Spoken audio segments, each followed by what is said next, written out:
अध्याय 4। अरस्तू की आनुपातिकता की भावना। अध्याय 4 भाग 1। पूर्ववर्ती प्रणालियों पर अरस्तू की आपत्तियां। हमारे व्यक्तित्व के सिद्धांत अब तक, यद्यपि उत्तरोत्तर जटिल होते जा रहे हैं, सभी तुलनात्मक रूप से सरल रहे हैं। अधिकतम आनंद प्राप्त करना, सार्वभौमिक नियम का पालन करना, मूल्य के किसी निश्चित पैमाने के अनुसार निम्न आवेगों को उच्च आवेगों के अधीन करना, ये सभी सिद्धांत समझने में आसान है और किसी भी तरह से लागू करना मुश्किल नहीं है। इन सभी के साथ मूल समस्या यह है कि ये बहुत आसान है। जीवन कोई ऐसा सामान्य मामला नहीं है जैसा कि वे पूर्व कल्पित करते हैं। एक व्यक्ति बहुत आनंद ले सकता है और फिर भी तुच्छ हो सकता है। वह सभी आज्ञाओं का पालन कर सकता है और फिर भी एक फरीसी से बेहतर नहीं हो सकता। वास्तविक व्यवहार में प्लेटो का सिद्धांत भी हमेशा तब के भयानक रसातल से बच नहीं पाया है। एपिकुरस के विरोध में अरस्तू कहते हैं, आनंद अच्छा नहीं है और सभी आनंद वांछनीय नहीं है।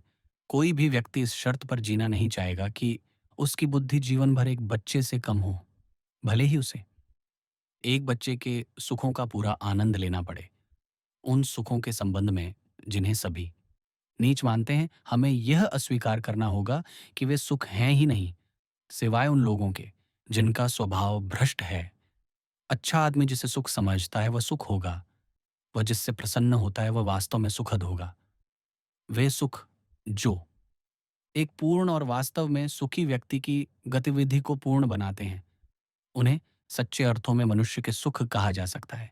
इसलिए जो सुख किसी अच्छी गतिविधि के लिए उपयुक्त है वह अच्छा है, जो किसी बुरी गतिविधि से जुड़ा है वह बुरा है। जैसे क्रियाएं भिन्न होती हैं, वैसे ही उनके साथ आने वाले सुख भी भिन्न होते हैं। एपिकुरियनवाद पर हमारी चर्चा में हमने देखा कि आनंद के सिद्धांत का लगातार पालन करने से बुरे परिणाम प्राप्त हुए और जैसा कि टीटो मेलेमा के मामले में हुआ, इसने अत्यंत घृणित चरित्र विकसित किया। अरस्तु निर्णायक रूप से दर्शाते हैं कि ऐसा क्यों होना चाहिए। आनंद कार्य के स्वस्थ अभ्यास का संकेत और मुहर है। एक ऐसा जीवन जिसकी सारी शक्तियां प्रभावी और संतुलित अभ्यास में हों, वास्तव में आनंद से परिपूर्ण जीवन होगा। हालांकि आप इस प्रस्ताव को उलट नहीं सकते जैसा कि एपिकुरियन करने का प्रयास करते हैं, और यह नहीं कह सकते कि एक ऐसा जीवन जो अधिकतम आनंद की तलाश करता है, उसके परिणाम स्वरूप अनिवार्य रूप से कार्य का स्वस्थ और संतुलित अभ्यास होगा। अरस्तू के अनुसार व्यापक सामाजिक लक्ष्यों और स्थायी व्यक्तिगत हितों के प्रति समर्पित एक संतुलित जीवन में कार्य का स्वस्थ अभ्यास ही वह कारण है जिसका उपयुक्त और अपरिहार्य प्रभाव सुख है। कारण की तलाश करो और तुम्हें प्रभाव मिलेगा।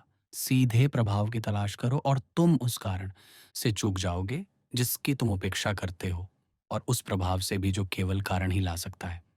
मेलेमा के करियर पर जॉर्ज एलियट की जो आलोचना हमने उद्धृत की है, वह अरस्तू के सिद्धांत का सार है।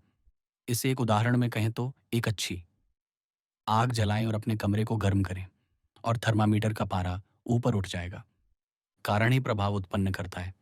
लेकिन इसका यह मतलब नहीं है कि अगर आप बल्ब पर सांस लेकर या उसे हाथ में पकड़कर थर्मामीटर का पारा ऊपर उठाए तो आग जल जाएगी या कमरा गर्म हो जाएगा।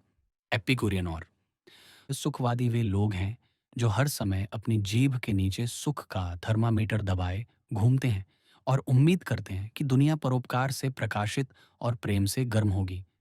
अरस्तु उन्हें आदेश देते हैं कि वे अपने थर्मामीटर अपने मुंह से निकाल दें, अपनी भावनात्मक नब्ज को टटोलना बंद करें, किसी उपयोगी काम में लग जाए, किसी बड़े और उदार उद्देश्य का पीछा करें और फिर अन्यथा नहीं। अगर समय समय पर उन्हें अपनी नाड़ी टटोलने और तापमान मापने का अवसर मिले तो वे वास्तव में पाएंगे कि वे सामान्य हैं। लेकिन तापमान मापना और नाड़ी महसूस करना उन्हें नैतिक रूप से स्वस्थ नहीं बनाता, बल्कि अपना उचित काम करना और जोरदार व्यायाम करना उन्हें स्वस्थ नाड़ी और सामान्य तापमान देता है।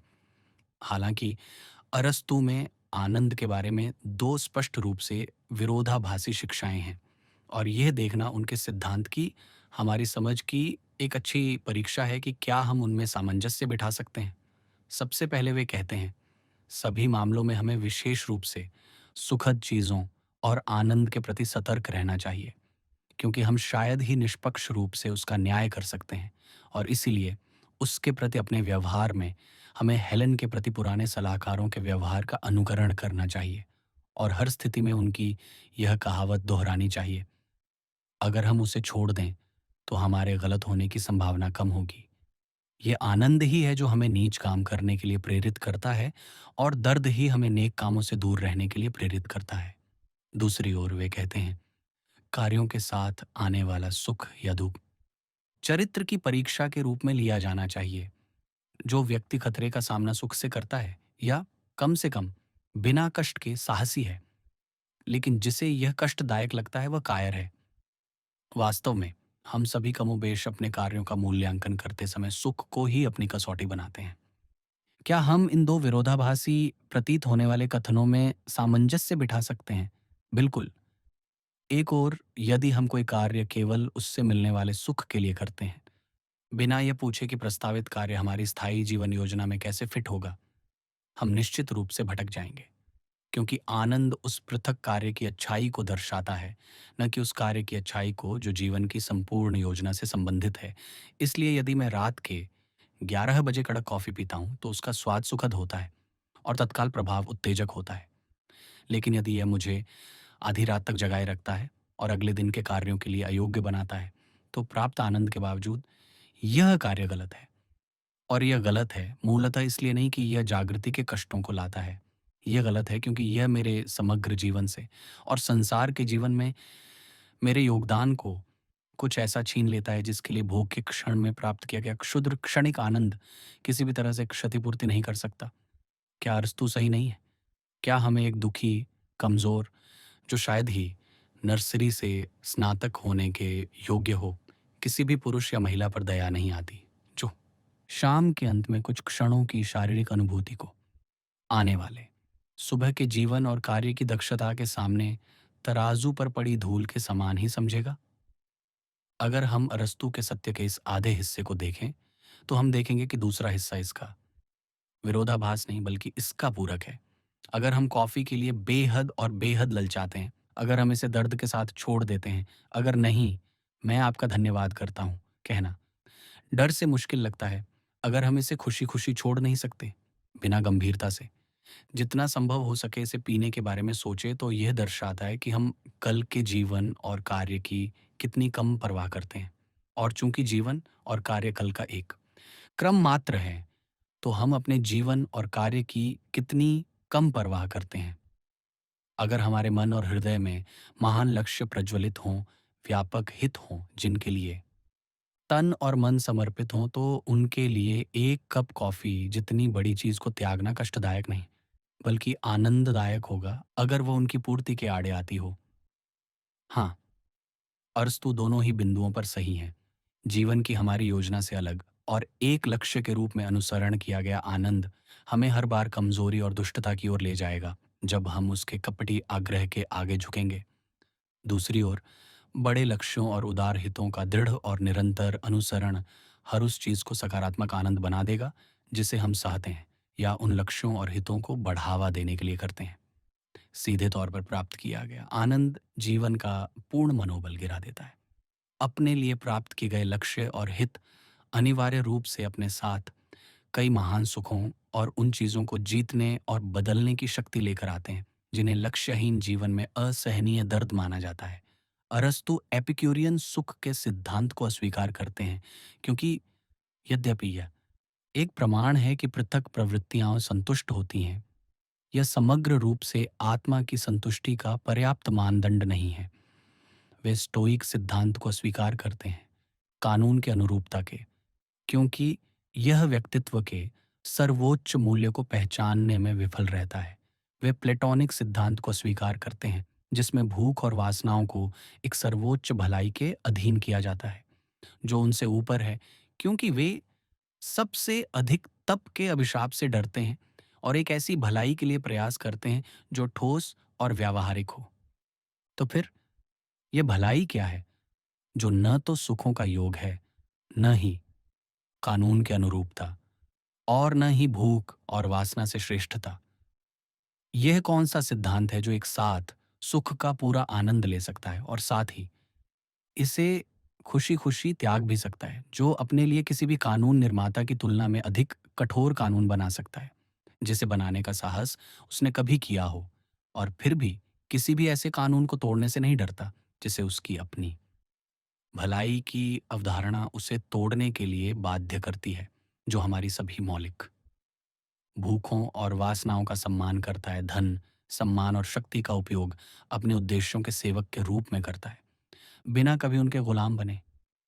स्पष्टतः अब हम एक ऐसे सिद्धांत के पथ पर हैं जो किसी भी सुख प्रेमी एपिक्यूरियन या औपचारिक स्टोइक या पारलौकिक प्लेटोवादी की कल्पना से कहीं अधिक सूक्ष्म और जटिल है। हम दुनिया के स्वामी नैतिकतावादी के सान्निध्य में प्रवेश कर रहे हैं, और यदि हमने कभी एक क्षण के लिए भी यह मान लिया हो कि इनमें से कोई भी पूर्व प्रणाली संतोषजनक या अंतिम है, तो अब हमें अपने पैरों से जूते उतार देने चाहिए और श्रद्धापूर्वक उस आवाज को सुनना चाहिए जो उन सभी से कहीं अधिक गहन और अधिक तर्कसंगत है, क्योंकि वे भीड़ की निरर्थक भूखों और अंधे जुनून से श्रेष्ठ हैं। क्योंकि यदि हम उसकी सूक्ष्मता के साथ थोड़ा धैर्य रखते हैं और उसकी स्पष्ट शिथिलता के अस्थायी आघात को सहन कर सकते हैं, तो वह हमें व्यक्तित्व के परम पावनतम में प्रवेश देगा। अध्याय 4, भाग 2। मनुष्य का सामाजिक स्वभाव। अरस्तु के सकारात्मक सिद्धांत पर आने से पहले हमें एक मौलिक स्वयंसिद्ध पर विचार करना चाहिए। मनुष्य स्वभावतः एक सामाजिक प्राणी है। मनुष्य जो कुछ भी चाहता है, उसका अन्य मनुष्यों के निर्णय और समग्र रूप से समाज के हित से एक अनिवार्य और अपरिहार्य संबंध होता है। किसी व्यक्ति को उसके रिश्तेदारों से अलग कर दो और तुम्हारे पास कोई मनुष्य नहीं बचता। वह व्यक्ति जो न तो पुत्र है, न भाई, न पति, न पिता, न नागरिक, न पड़ोसी और न ही कार्यकर्ता, अकल्पनीय है।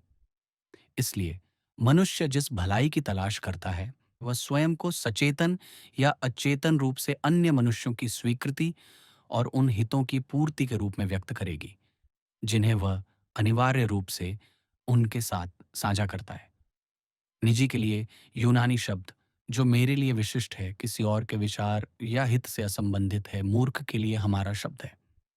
नया नियम इस शब्द का प्रयोग उस स्थान का वर्णन करने के लिए करता है जहां यहूदा गया था। एक ऐसा स्थान जो उसके जैसे व्यक्ति के लिए उपयुक्त था और किसी और के लिए उपयुक्त नहीं था।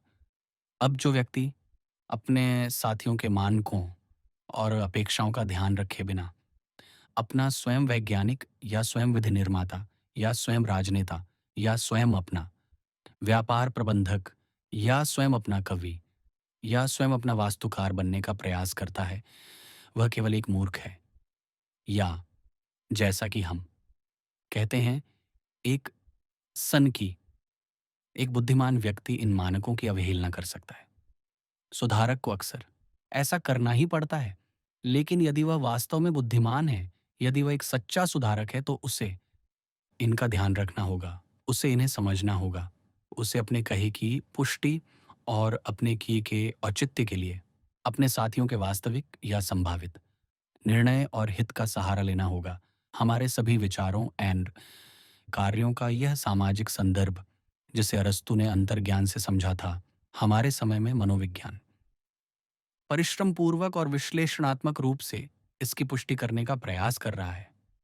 अरस्तु ने इसे एक स्वयंसिद्ध सिद्धांत के रूप में स्थापित किया है कि यदि ऐसा कोई अस्तित्व संभव हो, तो जो व्यक्ति सामाजिक और आध्यात्मिक जगत के किसी भी भाग के लिए स्वयं को समर्पित नहीं करता, वह मनुष्य ही नहीं है। परिवार, मित्र, प्रतिष्ठा, देश या ईश्वर पृष्ठभूमि में हैं, गुप्त रूप से हमारे हर विचार, वचन और कर्म को उचित ठहराने के लिए बुलाए जाते हैं। क्योंकि मनुष्य का स्वभाव सामाजिक है, इसलिए उसका लक्ष्य भी सामाजिक होना चाहिए। इससे बाद में होने वाली गलतफहमी से बचा जा सकेगा। यदि हम यहाँ सीधे प्रश्न करें, क्या लक्ष्य साधन को उचित ठहराता है, जैसा कि आम तौर पर समझा जाता है? बिल्कुल नहीं। एक स्कूल का समर्थन एक अच्छा लक्ष्य है, क्या यह लॉटरी द्वारा धन जुटाने को उचित ठहराता है? बिल्कुल नहीं।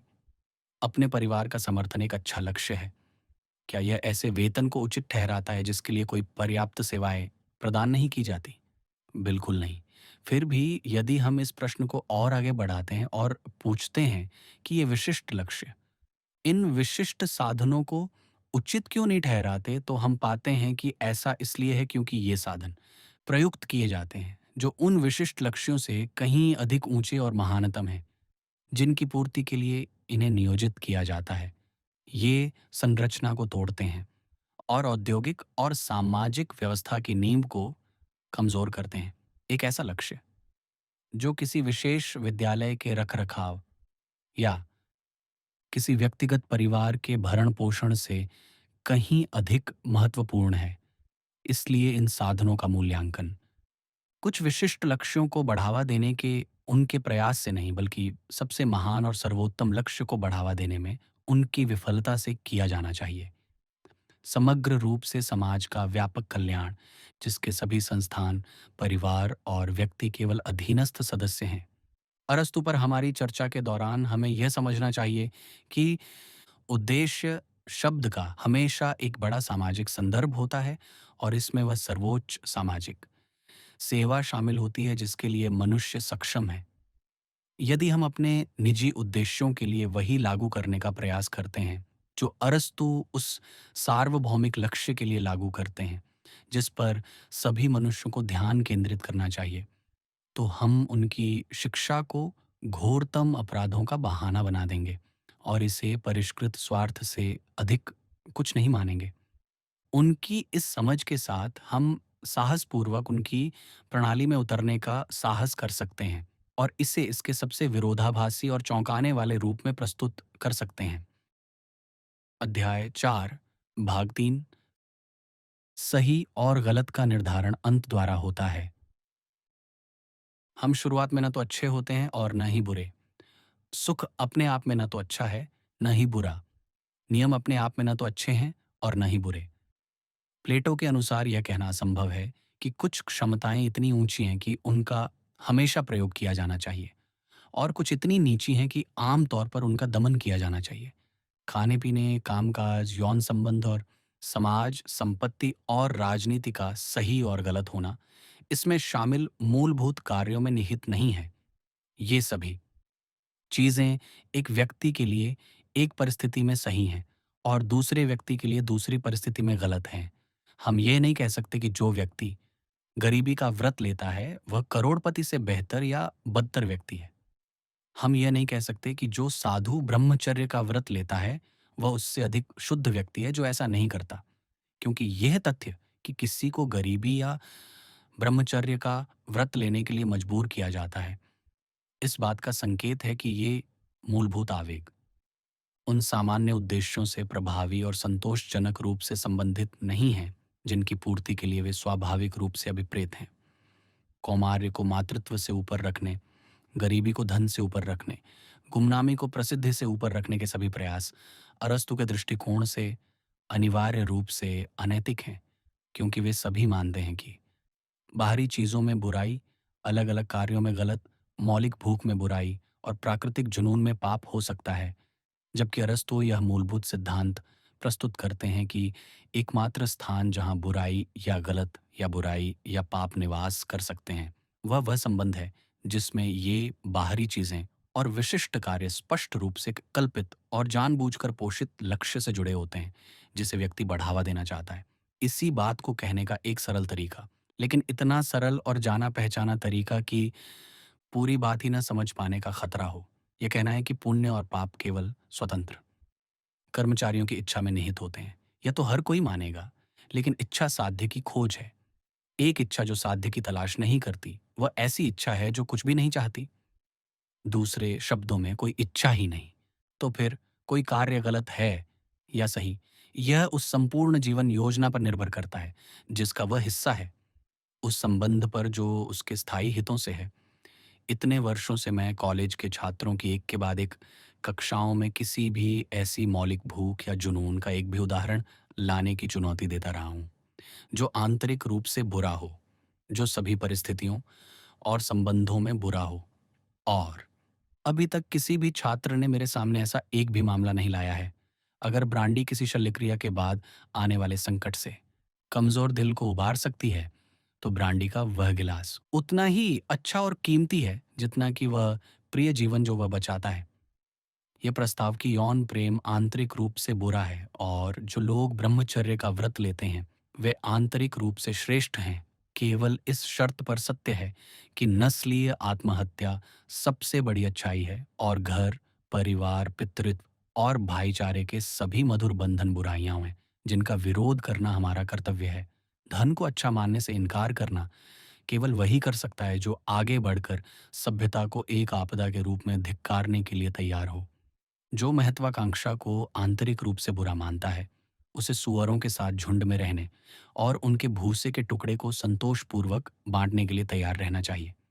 इसलिए व्यक्तित्व का आधार स्वयं की एक काल्पनिक स्थिति को स्पष्ट रूप से समझने की शक्ति है, जो किसी भी व्यावहारिक विकल्प से बेहतर है, और फिर उस संभावित चित्र को एक सिद्ध तथ्य में बदलना है। जो कोई भी चित्रित शक्ति के ऊर्जावान वास्तविकता में निरंतर रूपांतरण से निचले स्तर पर रहता है। जो कोई भी उस स्वयं के चित्र को देखकर जो वह बनना चाहता है, अपने कार्य को निर्धारित करने के लिए उससे कम महान और कम अनिवार्य कुछ भी सहन करता है, वह व्यक्तित्व के लक्ष्य से चूक जाता है। जो कोई भी चित्र को देखता है और उसे अपने मन के सामने इतनी स्पष्टता से रखता है कि सभी बाहरी चीजें जो इसके पक्ष में हैं उसी के लिए चुनी जाती हैं, और सभी प्रस्तावित कार्य जो इसमें बाधा डालते हैं उन्हें उसके पवित्र नाम और उसकी शक्तिशाली शक्ति द्वारा निर्दयतापूर्वक अस्वीकार कर दिया जाता है। वह व्यक्तित्व के स्तर तक पहुंच जाता है और उसका व्यक्तित्व उस स्पष्ट, मजबूत, आनंदमय, सम्मोहक, विजयी विजयी प्रकार का होता है जो अकेले ही इस नाम के योग्य है। यह हमारे पहले के किसी भी अनुभव से कितना गहरा है। एक व्यक्ति न्याय के लिए आता है। यदि एपिकुरस को सिंहासन पर बैठने का मौका मिलता है, तो वह उम्मीदवार से पूछता है, क्या क्या आपने अच्छा समय बिताया? यदि उसने बिताया है, तो वह स्वर्ग के द्वार खोल देता है। अगर उसने ऐसा नहीं किया है, तो वह उसे यातना के उस स्थान पर जाने का आदेश देता है जहां ऐसे लोगों को जाना चाहिए जो आनंद लेना नहीं जानते। स्टोइक उससे पूछता है कि क्या उसने सभी आज्ञाओं का पालन किया है। अगर उसने किया है, तो उसे ब्रह्मांडीय व्यवस्था के अन्य विभागों में महान सेनापति की सेवा के लिए पदोन्नत किया जा सकता है। अगर उसने उनमें से सबसे छोटी आज्ञा का भी उल्लंघन किया है, चाहे वह किसी भी बहाने से या किसी भी प्रलोभन में हो, तो वह हमेशा के लिए बर्बाद हो जाएगा। प्लेटो उससे पूछता है कि उसने अपनी भूख और जुनून को कितनी अच्छी तरह नियंत्रित किया है। अगर वह व्यक्ति उनसे ऊपर उठ गया है, तो प्लेटो उसे देवताओं की पूर्ण अच्छाई के करीब के पदों पर पदोन्नत करेगा। यदि वह फिसल गया है या असफल हो गया है, तो उसे इंद्रियों के कारावास में लंबी परिवीक्षा के लिए वापस लौटना होगा। अरस्तु का न्यायपीठ एक बहुत ही अलग स्थान है। एक व्यक्ति उसके पास आता है जिसने बहुत ही दुखद समय बिताया है, जिसने कई आज्ञाओं को तोड़ा है, जिसने बार बार कामुक इच्छाओं के आगे घुटने टेक दिए हैं, फिर भी जो एक अच्छा पति, एक दयालु पिता, एक ईमानदार कार्यकर्ता, एक वफादार नागरिक, एक निस्वार्थ वैज्ञानिक या कलाकार, अपने साथियों का प्रेमी, ईश्वर की सुंदरता और उपकार का उपासक है, और उसके द्वारा बिताए गए दुखद समय के बावजूद, उसके द्वारा तोड़े गए कानूनों के बावजूद, उसकी अत्यधिक प्रबल इच्छाओं के बावजूद, अरस्तु उसे अपना हाथ देता है और उसे और ऊपर जाने का आदेश देता है, क्योंकि वह व्यक्ति उस महान सामाजिक लक्ष्य के कुछ पहलुओं से वास्तविक रूप से जुड़ा होता है जिसके लिए वह स्वयं को समर्पित करता है। और चूंकि वास्तविक दुनिया का कुछ हिस्सा उसकी उस धारणा से बेहतर बना है जिसे उसने संजोया है, और जिस निष्ठा के साथ उसने अपनी धारणा को वास्तविकता में बदला है, इसलिए इस शानदार समग्रता के महान गौरव में हिस्सा उसका अधिकार है। एक आदर्श योजना के बाद अपनी शक्तियों की पूरी सीमा तक उचित साधनों के बुद्धिमानी से चयन के साथ अच्छा ईमानदार काम प्रत्येक व्यक्ति को उस विशाल कार्यशाला में अपना स्थान और पद प्रदान करता है जहां ईश्वर के शाश्वत विचार जो मनुष्यों के लिए उनके विभिन्न आदर्शों के रूप में प्रकट होते हैं, दुनिया की सामाजिक, आर्थिक, राजनीतिक, सौंदर्यपरक और आध्यात्मिक व्यवस्था की वास्तविकता में परिणत होते हैं। दूसरी ओर बिखरे हुए और निष्फल सुखों वाला व्यक्ति केवल स्पष्ट अंतःकरण, शुद्ध जीवन, बेदाग प्रतिष्ठा वाला व्यक्ति, अनुष्ठानों के पालन, अनुष्ठानों के निर्वहन और कानूनों के अखंड होने का दावा करने वाला, पूरी तरह से दोष रहित, ठंडे ढंग से नियमित, शानदार ढंग से शून्य, वह व्यक्ति है जिसे अरस्तु बर्दाश्त नहीं कर सकता। तो क्या आप यह जानना चाहते हैं कि व्यक्तित्व के पैमाने पर आप कहाँ खड़े हैं? यहाँ एक परीक्षा है। इस दुनिया के कितने बड़े हिस्से की आप इतनी गंभीरता और जिम्मेदारी से परवाह करते हैं कि आप उसके कल्याण के बारे में सोचते हैं, उसके सुधार के लिए योजनाएं बनाते हैं, उसकी उन्नति के लिए अपनी ऊर्जा लगाते हैं? क्या आप अपने पेशे की भी इसी तरह परवाह करते हैं? क्या आप अपने परिवार की भी इसी तरह परवाह करते हैं? क्या आप अपने देश से इतनी ईर्ष्या और चिंता से प्यार करते हैं, उसके सम्मान और समृद्धि के लिए? क्या आप ईमानदारी से कह सकते हैं कि आपका पड़ोसी आपके मन में इस कल्पनाशील, सहानुभूतिपूर्ण और मददगार तरीके से प्रतिनिधित्व करता है? क्या आप ईश्वर के विशाल ब्रह्मांड को ऐसी चीज मानते हैं जिसकी अच्छाई से आप खुश होते हैं और जिसके कल्याण के लिए आप ईमानदारी से समर्पित हैं? नीचे से शुरू करें। अपने पेट, अपनी जेब, अपनी कॉलिंग लिस्ट से और ऊपर की ओर तब तक बढ़ते रहें जब तक आप इन व्यापक हितों तक न पहुंच जाएं और उस बिंदु को चिह्नित करें जहां आप यह सोचना बंद कर दें कि ये चीजें जितनी बेहतर हैं उससे बेहतर कैसे हो सकती हैं, और उन्हें बेहतर बनाने के लिए काम करें। और वह बिंदु जहां आपकी कल्पना और आपकी सेवा रुक जाती है और आपकी उदासीनता और गैर जिम्मेदारी शुरू होती है, आपको ठीक ठीक दिखाएगा कि आप ईश्वर की रैंक बुक में कहाँ खड़े हैं। जिन उद्देश्यों को आप देखते और सेवा करते हैं, उनका परिमाण आपके व्यक्तित्व का माप है। व्यक्तित्व कोई इकाई नहीं है जिसे हम अपनी आध्यात्मिक जेबों में रखते हैं। यह एक ऊर्जा है जो अपने उद्देश्यों और अपने काम से जरा भी बड़ी या छोटी नहीं है। अगर आप कुछ नहीं कर रहे हैं या किसी की परवाह नहीं कर रहे हैं या किसी लक्ष्य के लिए समर्पित नहीं है, तो आपको भविष्य में किसी समय बुलाया नहीं जाएगा और आपकी लापरवाही के लिए औपचारिक रूप से दंडित नहीं किया जाएगा। प्लेटो इस धारणा से आपके आत्म महत्व की चापलूसी कर सकता है, लेकिन अरस्तु नहीं। अरस्तु आपको बताता है कि आपकी आत्मा को इसके बाद दंडित नहीं किया जाएगा, बल्कि यह कि वह पहले ही खो चुकी है। अच्छाई किसी विशेष कार्य को करने या न करने में नहीं है। ये उस व्यक्ति के संपूर्ण उद्देश्य और प्रयोजन पर निर्भर करता है जो उसे करता है या करने से बचता है। एक अच्छा व्यक्ति जीवन की सर्वोत्तम योजना के तहत जो कुछ भी करता है, वह उसके द्वारा एक अच्छा कार्य बन जाता है। और एक बुरा व्यक्ति जीवन की बुरी योजना के तहत जो कुछ भी करता है, वह उसके द्वारा एक बुरा कार्य बन जाता है। ठीक वही बाहरी कार्य एक व्यक्ति के लिए अच्छा और दूसरे के लिए बुरा होता है। एक या दो उदाहरण इसे स्पष्ट कर देंगे।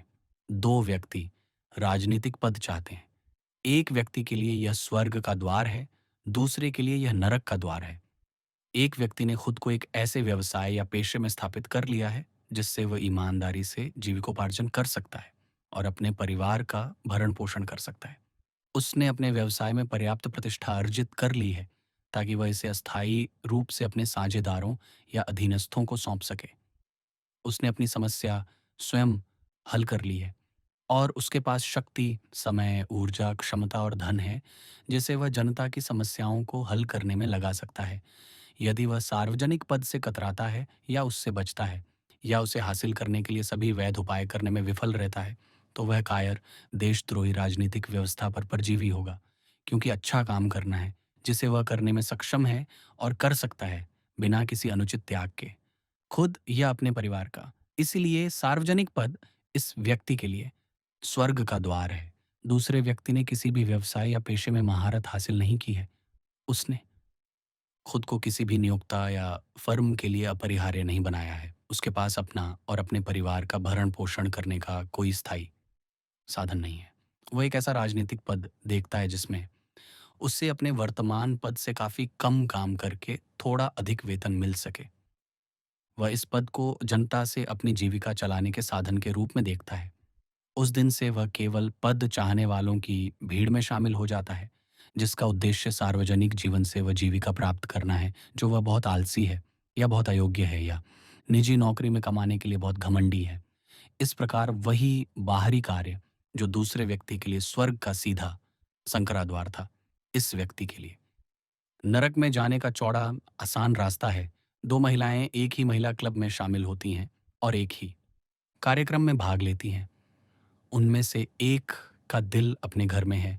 उसने बेटी, बहन, पत्नी या माँ के सभी मधुर दान पूरे किए हैं और घर पर इन प्रियजनों को व्यापक रुचियाँ, बड़ी दोस्ती और जीवन में एक समृद्ध और अधिक विविध रुचि वापस लाने के लिए क्लब के काम और जीवन में जुट गई है।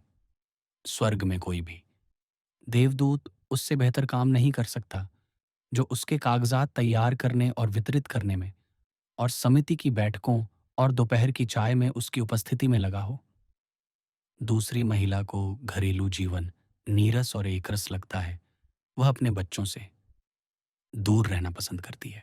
वह उत्साह, चापलूसी, प्रसिद्ध, सामाजिक महत्व की लालसा रखती है। वह घर पर बेचैन, चिड़चिड़ी, बेचैन, निंदक, शिकायत करने वाली है। बाहर वह जीवंत, शालीन, मिलनसार और आज्ञाकारी है। कठिन परिश्रम और कर्तव्य के लिए उसमें न तो ताकत है, न रुचि, न ही प्रतिभा, और इन बातों का विचार ही उसे अपच, अनिद्रा और घबराहट की दर्द देने के लिए पर्याप्त है। लेकिन सभी प्रकार के सार्वजनिक समारोहों के लिए, रिपोर्ट तैयार करने के लिए और नई धर्मार्थ, परोपकारी और सामाजिक योजनाओं के आयोजन के लिए उसमें भाप इंजन जैसी सारी ऊर्जा, डायनेमो जैसी शक्ति है। जब यह महिला किसी नए क्लब में शामिल होती है या कोई नया अखबार लिखती है या कोई नया पद पाती है, हालांकि वह अपनी परी बहन जो उसके बगल में बैठती है से ज्यादा कुछ नहीं करती, वो एक शैतान की भूमिका निभा रही होती है। यह वह नहीं है जो कोई करता है। जीवन का संपूर्ण उद्देश्य जो सचेतन या अचेतन रूप से किसी कार्य में अभिव्यक्त होता है ही उस पुरुष या स्त्री के मूल्य को मापता है जो उसे करता है।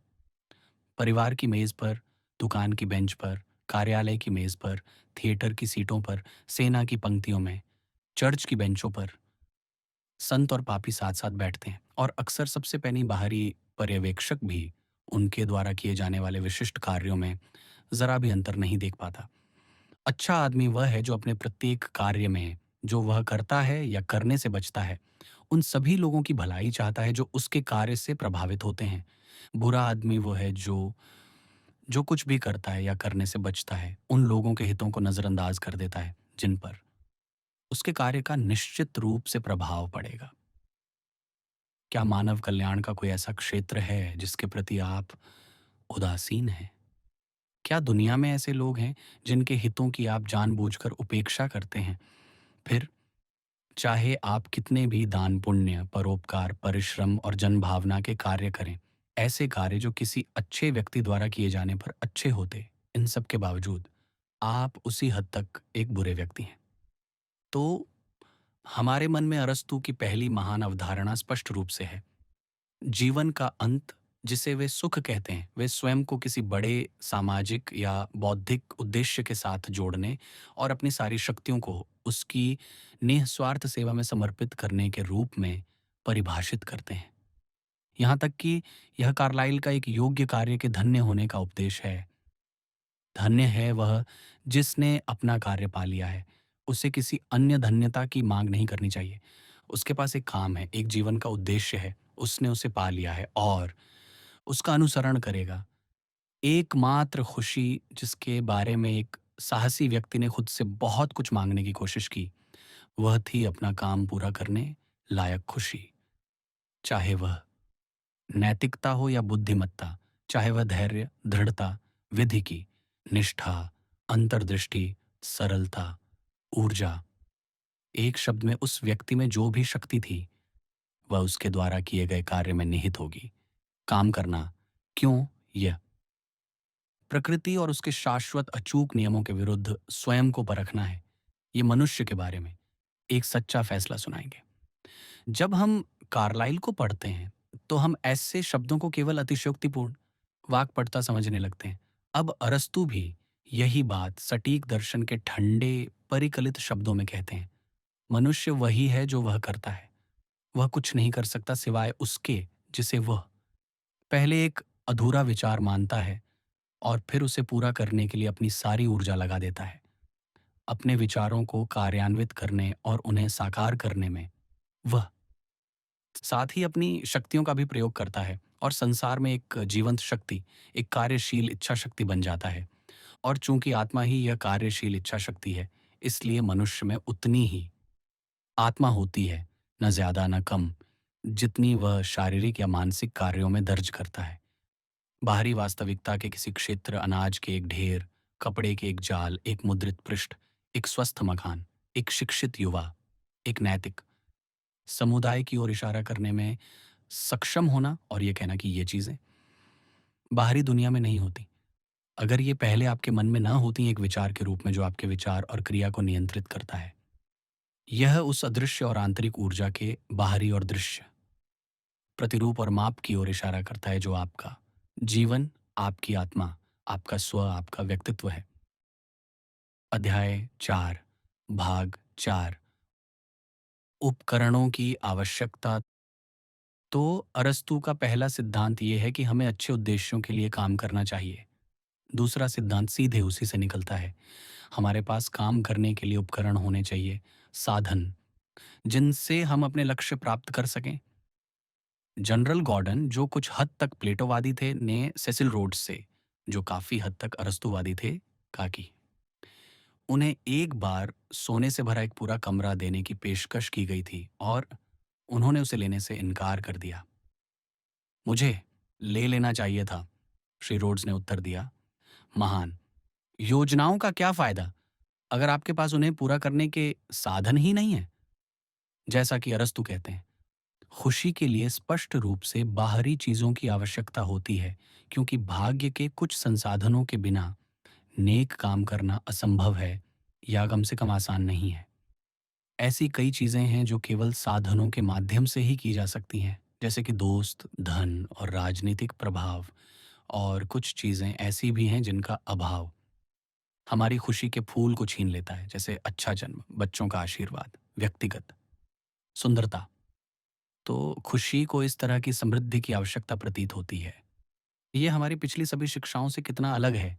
एपिक्यूरियन चाहता है थोड़ा धन, कोई परिवार नहीं, कोई आधिकारिक पद नहीं, क्योंकि इन सभी चीजों में बहुत बहुत देखभाल और परेशानी शामिल है। स्टोइक उन्हें उदासीन मानकर मुश्किल से सहन करता है। प्लेटो ने अपने अभिभावकों को इनमें से अधिकांश चीजों से वंचित करने के लिए विशेष प्रयास किए। इस बिंदु पर अरस्तु पूरी तरह से समझदार हैं। वह कहते हैं कि आपको इन्हें चाहिए, क्योंकि आप पूर्ण जीवन और सबसे बड़े कार्य के लिए ये लगभग अपरिहार्य हैं। एक महानगरीय समाचार पत्र के संपादक, एक रेल मार्ग के अध्यक्ष, एक निगम के वकील, आरामदायक घरों, सुखद छुट्टियों, सामाजिक संबंधों और शैक्षिक अवसरों के बिना, जिन पर बहुत पैसा खर्च होता है, अपना जीवन और अपना काम प्रभावी ढंग से नहीं कर सकते। उनके लिए धन का तिरस्कार करना, अपने प्रभावी जीवन की परिस्थितियों का तिरस्कार करना होगा, अपनी आत्मा का तिरस्कार करना होगा। तो क्या अरस्तु एक घोर भौतिकवादी, केवल धन लोलुप, सुख प्रेमी, पद लोलुप था? बिल्कुल नहीं। ये चीजें एक महान जीवन का अंत नहीं है, बल्कि ऐसे साधन हैं जिनके द्वारा स्वयं से कहीं अधिक मूल्यवान उद्देश्यों की पूर्ति की जाती है। इन चीजों को जीवन का अंत बनाना, वह स्पष्ट रूप से कहते हैं, शर्मनाक और अप्राकृतिक है। अच्छाई, सच्चा अंत, वह चीज है जो मनुष्य की अपनी है और उसे उससे छीना नहीं जा सकता। अब हमारे पास दो मौलिक अरस्तुवादी सिद्धांत हैं। हमारा एक लक्ष्य होना चाहिए, दुनिया का कोई ऐसा हिस्सा जिसे हम अपने मन में स्पष्ट रूप से देखें और दृढ़ता से समझे गए ढांचे के अनुसार ढालने का बीड़ा उठाए। दूसरा, हमारे पास स्वास्थ्य, धन, प्रभाव, शक्ति, मित्रों, व्यापार और सामाजिक व राजनीतिक संबंधों के रूप में साधन, औजार और भाग्य के साज सामान होने चाहिए, जिनसे हम अपने लक्ष्यों को पूरा कर सकें। और हमारे लक्ष्य जितने बड़े और महान होंगे, हमें इन साधनों की उतनी ही अधिक आवश्यकता होगी। यदि सेसिल रोड्स की तरह हम अफ्रीका के नक्शे को ब्रिटिश लाल रंग से रंगने का बीड़ा उठाते हैं, तो हमें किम्बरली और आसपास की हीरे की खदानों के उत्पाद पर एकाधिकार की आवश्यकता होगी। अध्याय 4, भाग 5। सुखद औसत। तीसरा महान अरस्तु सिद्धांत इन दोनों से सीधे निकलता है। अगर हमें किसी महान उद्देश्य के लिए उपकरणों का उपयोग करना है, तो हमें कितने उपकरणों की आवश्यकता है और हम उनका उपयोग किस हद तक करेंगे, ये स्पष्ट रूप से उस लक्ष्य से निर्धारित होगा जिसे हम प्राप्त करना चाहते हैं। हमें उनमें से उतना ही लेना चाहिए जितना उस लक्ष्य को सर्वोत्तम रूप से बढ़ावा दे। यह अरस्तू का बहुत गलत समझा गया, लेकिन सबसे विशिष्ट औसत सिद्धांत है। जिस दृष्टिकोण से हम पहले ही प्राप्त कर चुके हैं, उससे देखने पर औसत का यह सिद्धांत पूरी तरह से समझने योग्य और पूरी तरह से उचित है। उदाहरण के लिए, यदि आप एक एथलीट हैं और एक फुटबॉल खेल जीतना आपका लक्ष्य है और आपको खेल से एक शाम पहले बॉल के लिए आमंत्रित किया जाता है, तो क्या करना सही और उचित होगा? नृत्य करना अपने आप में अच्छा है, आपको इसमें आनंद आता है। आप जाना चाहेंगे, आपको प्रशिक्षण की लंबी अवधि के बाद मनोरंजन की आवश्यकता होती है, लेकिन यदि आप बुद्धिमान हैं, तो आप मना कर देंगे। क्यों? क्योंकि गेंद का रोमांच, देर रात तक जागना, शारीरिक मेहनत, घबराहट में इतनी ऊर्जा खर्च हो जाएगी कि अगले दिन खेल शुरू होने से पहले उसे वापस नहीं पाया जा सकेगा। आप मना कर देते हैं। इसलिए नहीं कि गेंद स्वाभाविक रूप से बुरी है या नाचना स्वाभाविक रूप से बुरा है या मनोरंजन स्वाभाविक रूप से हानिकारक है, बल्कि इसीलिए कि इन चीज़ों का बहुत ज़्यादा होना उन परिस्थितियों में जिनमें आप हैं और जिनका लक्ष्य आप तय कर रहे हैं, विनाशकारी होगा। दूसरी ओर, क्या खेल से पहले वाली शाम को आपका कोई मनोरंजन नहीं होगा, बल्कि आप बस अपने कमरे में बैठकर उदास रहेंगे? यह गेंद देखने जाने से भी ज़्यादा बुरा होगा, क्योंकि प्रकृति मन में शून्यता को उतना ही नापसंद करती है जितना कि भौतिक दुनिया में। अगर आप अपने कमरे में अकेले बैठेंगे, तो आप खेल के बारे में चिंता करने लगेंगे और बहुत संभव है कि आपकी रात की नींद उड़ जाए और जब समय आएगा तो आप पूरी तरह से बेचैन हो जाएंगे। ऐसी परिस्थितियों में बहुत कम मनोरंजन उतना ही घातक है जितना कि बहुत ज़्यादा मनोरंजन। आपको बस इतना चाहिए कि आपका मन बिना किसी प्रयास या मेहनत के आनंदपूर्वक विचलित रहे। अगर उल्लास क्लब को इकट्ठा करके कुछ मज़ेदार गाने गाए जा सकें, अगर कोई मज़ाकिया आदमी मनोरंजक कहानियाँ सुनाने के लिए मिल जाए, तो आपके पास एक सुखद औसत है, यानी बस इतना मनोरंजन कि आप एक रात गहरी नींद सो सकें और अगले दिन प्रतियोगिता के लिए शारीरिक और मानसिक रूप से उत्तम स्थिति में पहुंच सकें। अरस्तु अपने औसत के सिद्धांत में हमें बस यही बता रहे हैं कि प्रतियोगिता से पहले वाली रात को खिलाड़ी की यह समस्या हम सभी की, हमारे जीवन के हर दिन की व्यक्तिगत समस्या है। छात्र रात में कितनी देर तक पढ़ाई करेगा? क्या उसे साल दर साल आधी रात के बाद तक पढ़ाई जारी रखनी होगी? अगर वो ऐसा करता है, तो वो अपने स्वास्थ्य को कमजोर कर देगा, समाज से संपर्क खो देगा और सामाजिक उपयोगिता के उन उद्देश्यों को विफल कर देगा जो हर योग्य विद्वान के प्रिय लक्ष्य का हिस्सा होने चाहिए। दूसरी ओर, क्या वह अपनी सारी शामें मिलनसार साथियों और समाज की तितलियों के साथ बर्बाद कर देगा? इस तरह की चीजों की अधिकता जल्द ही विद्वता को पूरी तरह से खत्म कर देगी।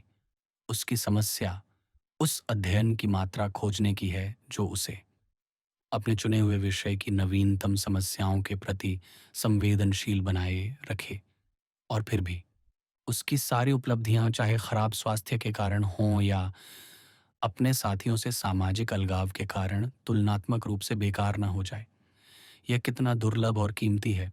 हम में से जिन्हें कॉलेज के प्रोफेसर ढूंढने हैं, वे अच्छी तरह जानते हैं ऐसे कई लोगों को पाना आसान है जो अपने विषय को इतनी अच्छी तरह जानते हैं कि वे किसी और को भी ठीक से नहीं जानते। ऐसे हंसमुख, सहज लोगों को पाना आसान है जो कॉलेज के प्रोफेसर के पद पर आपत्ति नहीं करेंगे। लेकिन जिस व्यक्ति के पास अपनी विद्वता को आकर्षक और प्रभावी बनाने के लिए पर्याप्त अच्छी संगति और शारीरिक शक्ति है, और अपनी शक्ति और अच्छी संगति को बौद्धिक रूप से शक्तिशाली और व्यक्तिगत रूप से प्रेरक बनाने के लिए पर्याप्त विद्वता है, वही वह व्यक्ति है जिसने अरस्तु के माध्य को प्राप्त कर लिया है।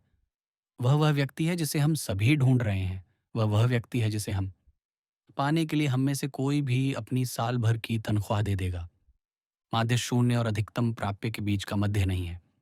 जैसा कि अरस्तू कहते हैं, हमारे सापेक्ष माध्य से मेरा तात्पर्य उस चीज से है जो न तो हमारे लिए बहुत ज्यादा है और न ही बहुत कम, और यह सभी के लिए एक समान नहीं है। उदाहरण के लिए, यदि 10 बहुत बड़ा है और 2 बहुत छोटा है, यदि हम 6 लेते हैं, तो हम वस्तु के सापेक्ष माध्य या अंकगणितीय माध्य लेते हैं। लेकिन हमारे सापेक्ष माध्य इस तरह से नहीं पाया जा सकता। यदि किसी व्यक्ति के खाने के लिए 10 पाउंड भोजन बहुत ज्यादा है और 2 पाउंड बहुत कम है, तो इसका मतलब यह नहीं है कि प्रशिक्षक उसे 6 पाउंड का ऑर्डर देगा, क्योंकि वह भी शायद उस व्यक्ति के लिए बहुत ज्यादा हो सकता है या बहुत कम। मिलों के लिए बहुत कम और शुरुआती के लिए बहुत ज्यादा। और इसलिए हम सामान्यतः कह सकते हैं कि किसी भी कला में निपुण व्यक्ति इस बात से बचता है कि क्या बहुत ज्यादा है और क्या बहुत कम, और माध्य की तलाश करता है और उसे चुनता है, निरपेक्ष नहीं बल्कि सापेक्ष माध्य। इसीलिए लोग किसी अच्छे काम के बारे में कहते हैं कि उसमें से कुछ भी नहीं लिया जा सकता या उसमें कुछ भी नहीं जोड़ा जा सकता। इसका तात्पर्य यह है कि उत्कृष्टता अधिकता या कमी से नष्ट हो जाती है, लेकिन औसत का पालन करने से उचित रहती है। किसी स्थिति का उसके गुणों के आधार पर मूल्यांकन करने और साधनों को सर्वोच्च लक्ष्य के अधीन करने का अरस्तू का सिद्धांत लिंकन द्वारा होरेस ग्रीली को लिखे गए पत्र में इससे अधिक स्पष्ट रूप से कभी नहीं कहा गया था। मैं संघ को बचाऊंगा अगर ऐसे लोग हैं जो संघ को तब तक नहीं बचाएंगे जब तक कि वे उसी समय गुलामी को नहीं बचा सकते, तो मैं उनसे सहमत नहीं हूं। अगर ऐसे लोग हैं जो संघ को तब तक नहीं बचाएंगे जब तक कि वे उसी समय गुलामी को नष्ट नहीं कर सकते, तो मैं उनसे सहमत नहीं हूं। इस संघर्ष में मेरा सर्वोपरि उद्देश्य संघ को बचाना है, न कि गुलामी को बचाना या नष्ट करना। अगर मैं किसी भी गुलाम को मुक्त किए बिना संघ को बचा सकता, तो मैं ऐसा करूंगा। और अगर मैं सभी गुलामों को मुक्त करके इसे बचा सकता, तो मैं ऐसा करूंगा। और अगर मैं कुछ को मुक्त करके और दूसरों को अकेला छोड़कर इसे बचा सकता हूं, तो मैं ऐसा करूंगा। गुलामी और रंगीन नस्ल के बारे में मैं जो कुछ भी करता हूं, मैं करता हूं क्योंकि मेरा मानना है कि यह संघ को बचाने में मदद करता है। और जो मैं त्यागता हूं क्योंकि मेरा मानना है कि नहीं, इससे संघ को बचाने में मदद मिलेगी। जब भी मुझे लगेगा कि मैं जो कर रहा हूं उससे संघ के हित को नुकसान पहुंच रहा है, मैं कम करूंगा। और जब मुझे लगेगा कि और ज्यादा करने से संघ के हित में मदद मिलेगी, तो मैं ज्यादा करूंगा। अध्याय 4, भाग 6, अरस्तू के गुण और उनकी प्राप्ति।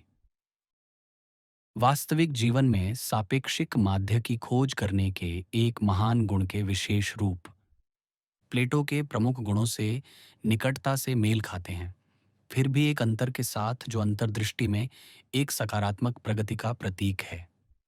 अरस्तु सबसे पहले ज्ञान और विवेक में अंतर करते हैं। ज्ञान वस्तुओं का सैद्धांतिक ज्ञान है, चाहे वे जैसी भी हों, चाहे वे हमारे व्यावहारिक हितों के लिए उपयोगी हों या नहीं। आधुनिक शब्दों में यह शुद्ध विज्ञान के प्रति समर्पण है। यह प्लेटो के शुभ चिंतन के अनुरूप है। अरस्तु के अनुसार ज्ञान के प्रति यह समर्पण स्वयं के लिए सभी गुणों का आधार है, क्योंकि केवल वही जो जानता है कि वास्तविक दुनिया में चीजें एक दूसरे से कैसे संबंधित हैं, वही साधनों और साध्य के उस संबंध को ठीक से समझ पाएगा जिस पर व्यावहारिक जीवन की सफलता निर्भर करती है। जिस प्रकार एक इंजीनियर मिसिसिपी नदी पर तब तक पुल नहीं बना सकता जब तक वह शुद्ध गणित और भौतिकी के उन नियमों को न जान ले जो सभी संरचनाओं की स्थिरता का आधार हैं, उसी प्रकार एक व्यक्ति जो अर्थशास्त्र, राजनीति, समाजशास्त्र, मनोविज्ञान और नैतिकता से अनभिज्ञ है, वह उस खाई को पाटने के अपने किसी भी प्रयास में असफल हो जाएगा जो एक व्यक्ति को दूसरे व्यक्ति से, नागरिकों के एक समूह को दूसरे समूह से अलग करती है। शुद्ध विज्ञान सभी कलाओं का आधार है, चाहे सचेत रूप से हो या अचेतन रूप से, और इसलिए बुद्धि सद्गुण का मूल रूप है। इसके बाद विवेक आता है। यह देखने की शक्ति है कि मनुष्यों और वस्तुओं के एक दूसरे से सैद्धांतिक संबंध नहीं, बल्कि मनुष्यों और वस्तुओं के हमारे स्वचयनित लक्ष्यों से व्यावहारिक संबंध है। बुद्धि उन नियमों को जानती है जो पदार्थों की शक्ति को नियंत्रित करते हैं। विवेक जानता है कि एक संरचना कितनी मजबूत है। जिस विशेष दबाव को हम उस पर डालना चाहते हैं, उससे सहारा देने के लिए। बुद्धि समाजशास्त्र को जानती है। विवेक हमें बताता है कि किसी मामले में किसी भिखारी को एक चौथाई डॉलर देना, किसी केंद्रीय ब्यूरो को आदेश देना, डांटना या लात मारना बेहतर है। सबसे जरूरी और फिर भी सबसे दुर्लभ प्रकार का विवेक वह विचारशीलता है जो उन लोगों के दृष्टिकोण को संवेदनशीलता से समझती है जिनके साथ हम व्यवहार करते हैं, और उन सूक्ष्म और जटिल भावनाओं, पूर्वाग्रहों, परंपराओं और सोचने के तरीकों का उचित ध्यान रखती है, जो मिलकर सामाजिक स्थिति का निर्माण करते हैं। संयम फिर से निम्न आवेगों का दमन नहीं है, जो अमूर्त रूप से उच्चतर हैं, जैसा कि प्लेटोवाद की लोकप्रिय व्याख्याओं में हुआ और जैसा कि स्टोइकवाद में था। अरस्तू के अनुसार यह उन सभी चीजों का कठोर और निर्मम बहिष्कार है जिन्हें मेरे चुने हुए उद्देश्यों के अधीन नहीं लाया जा सकता, चाहे वे कुछ भी हों। जैसा कि स्टीवेंसन सच्चे अरस्तुवादी भाव में कहते हैं, हम गलत काम करने के लिए अभिशप्त नहीं हैं, हम सही काम न करने के लिए अभिशप्त हैं। क्योंकि संयम बाहरी रूप से किए गए या अधूरे रह गए काम में नहीं है, बल्कि साधनों और योग्य उद्देश्यों के बीच के संबंध में है, जिसे कुछ चीजों को करने या न करने से सबसे प्रभावी ढंग से व्यक्त किया जा सकता है। आज के संयम के प्रश्न को समझने का कोई सामान्य आधार हमें तब तक नहीं मिलेगा जब तक हम इस आंतरिक और नैतिक, बाहरी और भौतिक परिभाषा से अलग सच्चे संयम की परिभाषा को पहचानना नहीं सीखते। संयम संयम नहीं है, संयम भोग नहीं है, न ही ये उस शब्द के सामान्य अर्थ में संयम है। सच्चा संयम किसी चीज का उतना ही उपयोग है, न ज्यादा न कम, बल्कि उतना ही जितना किसी के मन में बसे उद्देश्यों को सर्वोत्तम रूप से बढ़ावा देता है। यह जानने के लिए कि कोई व्यक्ति किसी चीज में संयमी है या नहीं, आपको पहले यह जानना होगा कि वह किन उद्देश्यों को प्राप्त करना चाहता है, और फिर वह कितनी सख्ती से उन साधनों का उपयोग करता है जो उन उद्देश्यों को सर्वोत्तम रूप से आगे बढ़ाते हैं, और उन चीजों को त्याग देता है जो उनमें बाधा डालती हैं। इस प्रकार का संयम पहली नजर में ही स्वतंत्रता जैसा लगता है। ऐसा ही तब होता है जब किसी के उद्देश्य व्यापक और ऊंचे न हों। यौन नैतिकता के मामले में अरस्तु का सिद्धांत, जैसा कि उनके समय में लागू किया गया था, बेहद ढीला ढाला था। जो कुछ भी नागरिक और सैनिक के रूप में किसी के कर्तव्यों में हस्तक्षेप नहीं करता था, उसे अनुमेय माना जाता था। फिर भी जैसा कि ग्रीन और मुइरहेड और अरस्तु के सभी टीकाकारों ने बताया है, यह अरस्तु के इसी सिद्धांत की गहरी समझ है। सच्चे सामाजिक लक्ष्य की अवधारणा का विस्तार है, जिसका उद्देश्य शुद्धता को उसकी शाश्वत चट्टानी नींव पर स्थापित करना और यौन नैतिकता को पारदर्शी रूप से कमजोर और उच्चृंखल, क्रूर और अक्षम्य दोष बनाना है। ऐसा करने के लिए निश्चित रूप से इसमें लोकतंत्र के ईसाई सिद्धांत को शामिल किया जाना चाहिए। व्यक्ति के अधिकारों और हितों के लिए सम्मान। अरस्तु के सिद्धांत की खूबसूरती यह है कि यह इस सिद्धांत को जोड़ने के लिए एक मजबूत आधार प्रदान करता है। जब ईसाई धर्म को तर्क शक्ति के किसी ठोस आधार का समर्थन नहीं मिलता, तो यह आसानी से भावुकतापूर्ण तप में बदल जाता है। उदाहरण के लिए यौन नैतिकता के इसी मामले को लें। अरस्तु के सिद्धांत की अपेक्षा वाले किसी महान सामाजिक लक्ष्य से अलग कामुकता की बाढ़ के खिलाफ आपके पास एकमात्र बचाव यह स्पष्ट भावुक तपस्वी धारणा है कि किसी न किसी रूप में ये चीजें शरारती हैं और अच्छे लोगों को इन्हें नहीं करना चाहिए। ऐसा अवरोध कितना अप्रभावी है, यह हर कोई अच्छी तरह जानता है जिसने युवाओं के साथ बहुत कुछ किया है। और फिर भी वर्तमान समय में वर्तमान और पारंपरिक नैतिकता लगभग यही सब कुछ प्रस्तुत कर रही है। ईसाई सिद्धांत को जोड़कर अरस्तू का सिद्धांत प्रत्येक व्यक्ति के सामने दो स्पष्ट प्रश्न रखता है।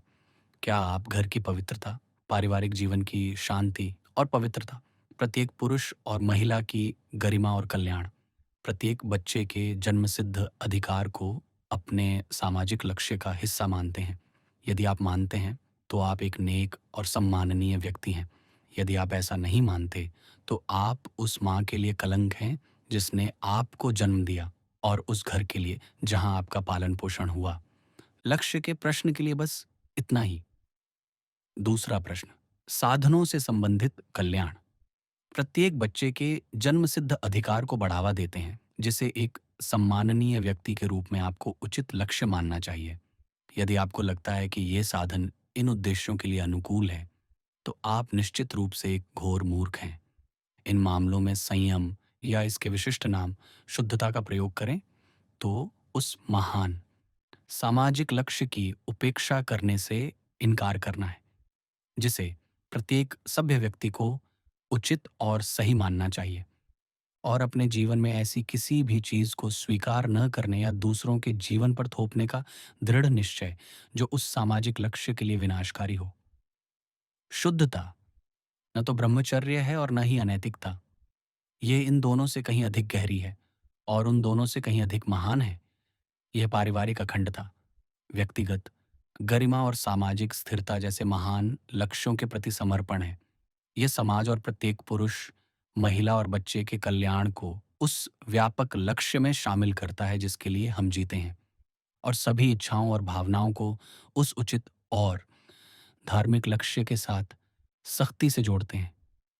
अरस्तु का साहस संयम का दूसरा पहलू है। संयम हमारे लक्ष्यों में बाधा डालने वाली हर चीज को निर्दयतापूर्वक काट देता है। दूसरी ओर साहस इन उद्देश्यों की प्रभावी प्राप्ति के लिए जो भी खतरे, हानि, कष्ट और दंड प्रासंगिक हों, उन्हें दृढ़तापूर्वक स्वीकार करता है। किसी लक्ष्य पर अडिग रहना, उस लक्ष्य की पूर्ति के लिए जो भी साधन आवश्यक हों, उसे प्रसन्नतापूर्वक सहना है। अरस्तु का साहस, जिसकी सही कल्पना की गई है, हमें ईसाई बलिदान की दहलीज तक ले जाता है। जो व्यक्ति अरस्तु के साहस के इस दृष्टिकोण से ईसाई बलिदान के पास आता है, वह इसकी तर्क संगतता के बारे में पूरी तरह स्पष्ट होगा और भावुकता के उस रसातल से बच जाएगा जिसमें बलिदान के हमारे ईसाई सिद्धांत को बहुत अधिक गिरने दिया गया है। साहस इस बात पर निर्भर नहीं करता कि आप अपनी जान बचाते हैं या अपनी जान जोखिम में डालते हैं या अपनी जान गंवा देते हैं। एक बहादुर व्यक्ति ऐसी परिस्थितियों में अपनी जान बचा सकता है जहां एक कायर अपनी जान गंवा देगा और एक मूर्ख इसे जोखिम में डाल देगा। बहादुर व्यक्ति वह है जो किसी योग्य लक्ष्य की अपनी समझ में इतना स्पष्ट और दृढ़ है कि अगर वह उसे जीकर सर्वोत्तम रूप से पूरा कर सकता है तो वह जिएगा। अगर वह उसे मरकर सर्वोत्तम रूप से पूरा कर सकता है तो वह मरेगा, और वह अपने जीवन या मृत्यु के अवसरों को स्वीकार करेगा यदि उन अवसरों को स्वीकार करना इस लक्ष्य की पूर्ति का सर्वोत्तम तरीका है। बहादुर व्यक्ति को आलोचना, अलोकप्रियता, पराजय, शत्रुता किसी भी अन्य व्यक्ति से अधिक पसंद नहीं होती। वह इन्हें पसंद करने का दिखावा नहीं करता, वह इनका पक्ष नहीं लेता, वह हर मौके पर शहीद होने का दिखावा नहीं करता। वह बस इन कष्टों और कष्टों को परिस्थितियों के अनुसार अपने मन में बसे लक्ष्यों को प्राप्त करने का सर्वोत्तम साधन मानता है। उनके लिए वे आलोचना को निगल जाता है और उसे अच्छा कहता है, विरोध को आमंत्रित करता है और उस पर विजय पाने या उससे पराजित होने पर गौरवान्वित होता है, जैसा कि नियति तय करती है। उत्पीड़न को स्वीकार करता है और इस बात पर प्रसन्न होता है कि उससे इतने अच्छे उद्देश्य के लिए कष्ट सहने के योग्य समझा गया। यहाँ भी जैसा कि अरस्तु में हर जगह है, ये सब उन लक्ष्यों का प्रश्न है जिनका उद्देश्य है और उस अनुपात की भावना का जिसके साथ वह अपने साधन चुनता है। उनके अपने शब्दों में, तो वह व्यक्ति जो अपने भय और इसी प्रकार अपने आत्मविश्वास को सही ढंग से नियंत्रित करता है, उन खतरों का सामना करता है जिनका सामना करना उचित है और सही कारण के लिए, सही तरीके से और सही समय पर, साहसी है। क्योंकि साहसी व्यक्ति अपनी भावनाओं और अपने कार्यों दोनों को परिस्थितियों को ध्यान में रखते हुए और तर्क और अनुपात के अनुसार नियंत्रित करता है। इसलिए साहसी व्यक्ति खतरे का सामना करता है और साहसी कार्य करता है, क्योंकि यह एक अच्छा कार्य है। जैसा कि मुइराहेड इस बिंदु पर अरस्तु की शिक्षा का सार प्रस्तुत करते हैं। सच्चा साहस एक महान उद्देश्य के लिए होना चाहिए। यहाँ सभी उत्कृष्टताओं की तरह क्रिया और उद्देश्य, परिणाम और उद्देश्य अविभाज्य हैं।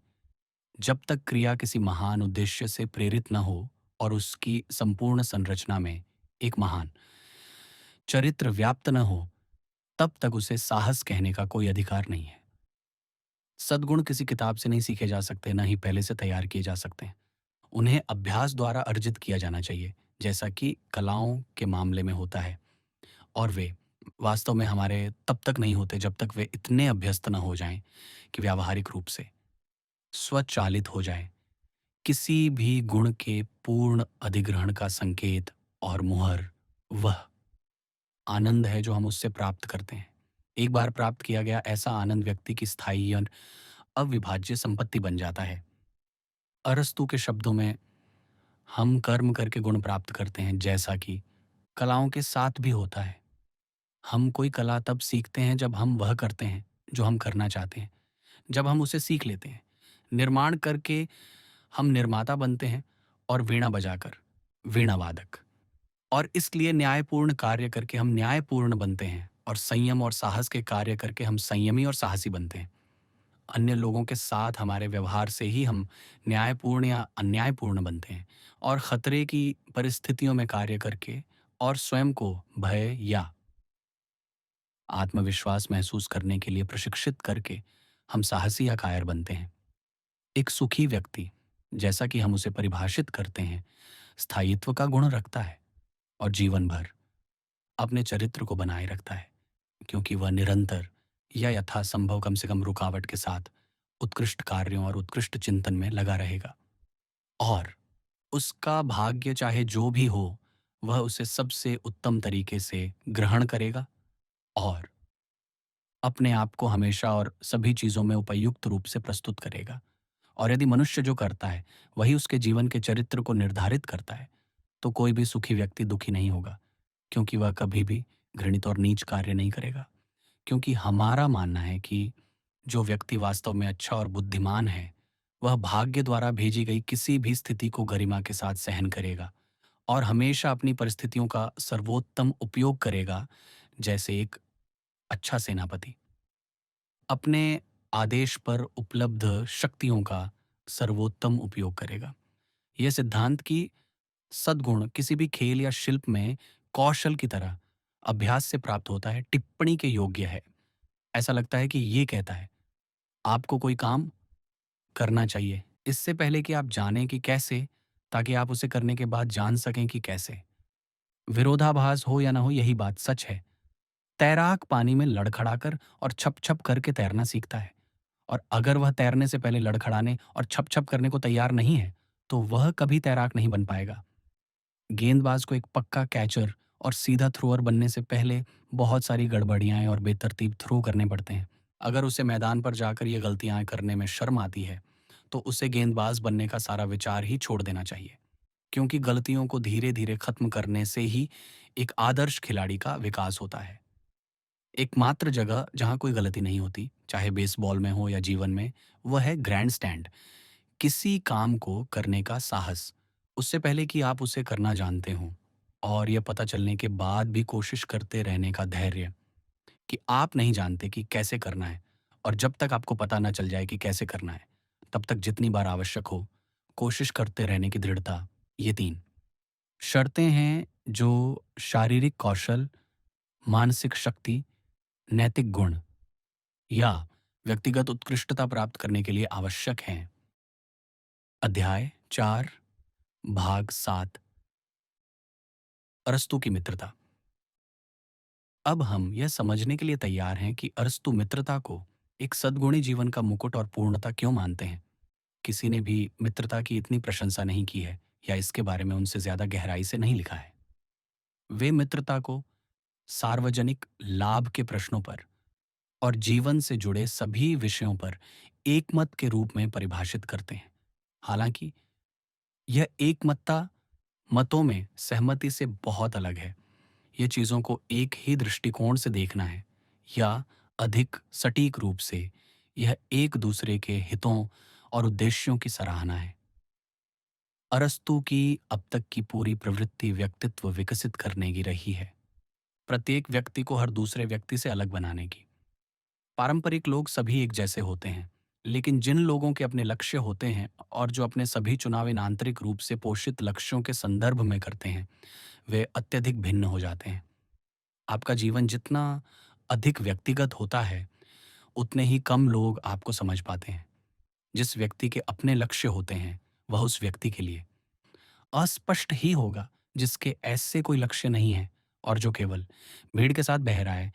अब मित्रता इन अत्यंत व्यक्तिगत, अत्यधिक विभेदित व्यक्तियों को पारस्परिक सहानुभूति और सामान्य समझ के आधार पर एक साथ लाना है। मित्रता उन व्यक्तियों द्वारा दूसरों में व्यक्तित्व की पहचान और सम्मान है जो स्वयं अत्यधिक व्यक्तिगत हैं। इसीलिए अरस्तू कहते हैं कि सच्ची मित्रता केवल अच्छे लोगों के बीच ही संभव है। लोगों के बीच अर्थात जो ऐसे बड़े और उदार और जनहितैषी लक्ष्यों के प्रति गंभीर हैं, जो साझा करने की अनुमति देते हैं। बुरे लोग वे, कहते हैं, दूसरों की संगति चाहते हैं लेकिन अपनी संगति से बचते हैं, और क्योंकि वे अपनी संगति से बचते हैं, इसलिए उनके साथियों के साथ लक्ष्यों और हितों के मिलन का कोई वास्तविक आधार नहीं है। उनके बारे में कुछ भी प्यारा न होने के कारण उनमें स्वयं के प्रति कोई मैत्रीपूर्ण भावना नहीं होती। यदि ऐसी स्थिति अत्यंत दयनीय है, तो नैतिकता यही है कि बुराई से दूर रहें और पूरी शक्ति से सद्गुणों का प्रयास करें, क्योंकि इस तरह हम तुरंत स्वयं के प्रति मैत्रीपूर्ण भावनाएं रखेंगे और दूसरों के मित्र बनेंगे। एक अच्छा व्यक्ति अपने मित्र के साथ वैसा ही संबंध रखता है जैसा स्वयं के साथ, क्योंकि उसका मित्र उसका दूसरा स्वरूप है। इसलिए निष्कर्ष ये है कि यदि किसी व्यक्ति को सुखी रहना है, तो उसे अच्छे मित्रों की आवश्यकता होगी। मित्रता के उतने ही स्तर होते हैं जितने मानव जीवन और मानवीय संगति के। जिन लोगों के साथ हम गोल्फ और टेनिस, बिलियर्ड्स और व्हिसट खेलते हैं, वे सबसे निचले स्तर पर मित्र होते हैं, अर्थात साझा सुखों के। हमारे पेशेवर और व्यावसायिक सहयोगी थोड़े ऊंचे स्तर पर मित्र होते हैं, अर्थात हमारे साझा हितों के। वे लोग जिनके सामाजिक रीति रिवाज और बौद्धिक रुचियां समान हों, जिन लोगों के साथ हम अपने पसंदीदा लेखकों की रचनाएं पढ़ते हैं और अपने पसंदीदा विषयों पर बातचीत करते हैं, वे और भी ऊंचे स्तर पर मित्र होते हैं, सौंदर्य और बौद्धिक खोजों की पहचान के स्तर पर। सबसे ऊंचे स्तर पर सबसे अच्छे मित्र वे होते हैं जिनके साथ हम सचेत रूप से अपने जीवन के आध्यात्मिक उद्देश्य को साझा करते हैं। यह सर्वोच्च मित्रता जितनी दुर्लभ है, उतनी ही अनमोल भी है। ऐसे मित्रों के साथ हम तुरंत ही एक स्वाभाविक अंतरंगता और एकता में आ जाते हैं। कुछ भी छिपाया नहीं जाता, कुछ भी छिपाया नहीं जाता। हमारे उद्देश्य सहानुभूति के आश्वासन के साथ व्यक्त किए जाते हैं। यहाँ तक कि हमारी कमियों को भी इस विश्वास के साथ स्वीकार किया जाता है कि उन्हें क्षमा कर दिया जाएगा। ऐसी मित्रता तब तक बनी रहती है जब तक वह गुण जो उसका सामान्य बंधन है बना रहता है। ईर्ष्या उसे तोड़ने के लिए आड़े नहीं आ सकती। पूर्ण ईमानदारी, पूर्ण निष्ठा, ये वे उच्च शर्तें हैं जिन पर ऐसी मित्रता कायम रहनी चाहिए। एक व्यक्ति के ऐसे कई मित्र हो सकते हैं, एक शर्त पर कि वह किसी एक मित्र से इस बारे में बात नहीं करेगा कि उसकी मित्रता उसे दूसरे मित्र के बारे में क्या जानने की अनुमति देती है। ऐसा प्रत्येक संबंध अपने आप में पूर्ण होना चाहिए और इस हद तक सीलबंद होना चाहिए कि किसी और को भी उसके पारस्परिक विश्वास के पवित्र घेरे में आने की अनुमति मिल सके। ऐसी मित्रता में उम्र, लिंग, जीवन स्तर जैसे अंतर विभाजित नहीं करते, बल्कि रिश्ते की मधुरता और कोमलता को बढ़ाते हैं। अरस्तु के शब्दों में, अच्छे लोगों की और समान गुणों वाले लोगों की मित्रता पूर्ण मित्रता है। इसलिए ऐसी मित्रता तब तक बनी रहती है जब तक प्रत्येक अपना चरित्र बनाए रखता है और सद्गुण एक स्थायी चीज है। अध्याय 4, भाग 8, अरस्तु की शिक्षाओं की आलोचना और सारांश। यदि अंततः हम पूछें कि अरस्तु की सीमाएं क्या हैं, तो हमें उस युग और शहर की सीमाओं के अलावा कोई सीमा नहीं मिलती जिसमें वह रहते थे। वह एक नगर राज्य में रहते थे जहां 30,000 पूर्ण पुरुष नागरिक, लगभग 70,000 महिलाएं और उन पर निर्भर बच्चे लगभग 1 लाख दासों के श्रम से अपना भरण पोषण करते थे। मनुष्य के अधिकार चाहे वह देशी हो या विदेशी, पुरुष हो या महिला, स्वतंत्र हो या दास, अब भी तक पुष्ट नहीं हुए थे। सार्वभौमिक मुक्ति की वह सर्वोच्च घोषणा 3.5 शताब्दियों बाद ईसाई धर्म के लिए आरक्षित थी। इस ईसाई तत्व के बिना व्यक्तित्व का कोई भी सिद्धांत पूर्ण नहीं है। जब तक प्लेटो और अरस्तू के नगर राज्य को सबसे विनम्र पुरुष, सबसे निम्न महिला, सबसे निराश्रित छोटे बच्चे को शामिल करने के लिए विस्तृत नहीं किया जाता, तब तक उनका सिद्धांत अंतिम और सार्वभौमिक नहीं बनता। फिर भी अपनी सीमा की इस एक सीमा के साथ अरस्तू की शिक्षा का स्वरूप पूर्ण और परम है।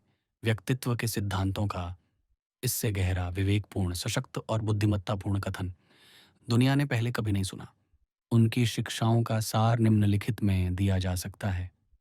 पहला एक, 10 अरस्तू की आज्ञाएं।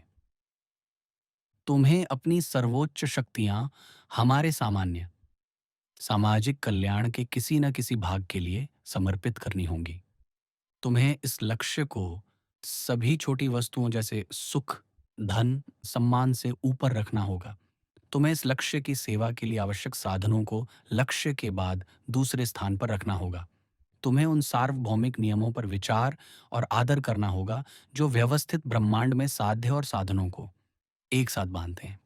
तुम्हें उन विशिष्ट नियमों में निपुणता प्राप्त करनी होगी और उनका पालन करना होगा जो तुम्हारे चुने हुए लक्ष्य के साथ साधनों के संबंध को नियंत्रित करते हैं।